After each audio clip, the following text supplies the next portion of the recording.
Team India మరియు England మధ్య జరిగిన సెకండ్ టీ20 మ్యాచ్లో టీమిండియా అద్భుతమైన విక్టరీ నమోదు చేసింది. అయితే ఈ విజయంలో తెలుగు తేజం తిలక్ వర్మ ఆకాశమే హద్దుగా చెలరేగిపోయాడు. కేవలం 55 బంతుల్లోనే 72 పరుగులు నమోదు చేశాడు. 4 ఫోర్లు 5 సిక్సర్ల సహాయంతో. ఈ మ్యాచ్లో తిలక్ వర్మ సరియైన స్థాయిలో రాణించకపోయి ఉంటే టీమిండియా ఖచ్చితంగా ఓడిపోయి ఉండేది. టీమిండియా 4 బంతులు మిగిలుండగానే 8 వికెట్లు కోల్పోయి ఈ విజయం కైవసం చేసుకుంది. మొదట బ్యాటింగ్ చేసి ఇంగ్లాండ్ 165 పరుగులు నమోదు చేసింది.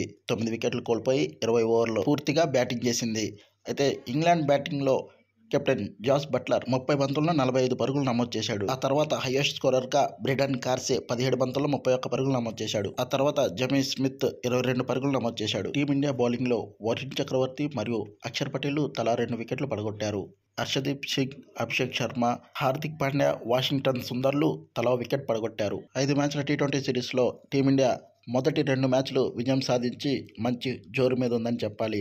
ఇక తర్వాతి మ్యాచ్ రాజ్కోట్లో జరగనుంది. అయితే ఈ మ్యాచ్లో అద్భుతంగా ప్రదర్శన చూపించిన తిలక్ వర్మ మీద ప్రశంసల వర్షం కురిపిస్తున్నారు మాజీ భారత బ్యాట్స్మెన్స్ మరియు కెప్టెన్లు. తిలక్ వర్మ ఆట తీరుపై స్పందించాడు OD and test captain Rohit Sharma. తను ఈ విధంగా స్పందించాడు.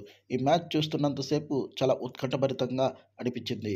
చివర్లో టీమిండియా అసలు గెలుస్తుందో లేదో అని భావన కలిగింది. కానీ రోహిత్ శర్మ చాలా అద్భుతంగా ఆడి టీమిండియాని విజేతగా నిలిపాడు. తిలక్ వర్మ వంటి బ్యాట్స్మెన్ ఒక్క టీ20లోనే కాదు, ఓడిఐ మరియు టెస్ట్ మ్యాచెస్లో కూడా చాలా అద్భుతంగా ఆడగలుగుతాడని, నేను తిలక్ వర్మ వంటి బ్యాటర్ని చాలా అరుదుగా చూశానని పొగడ్తల వర్షం కురిపించాడు.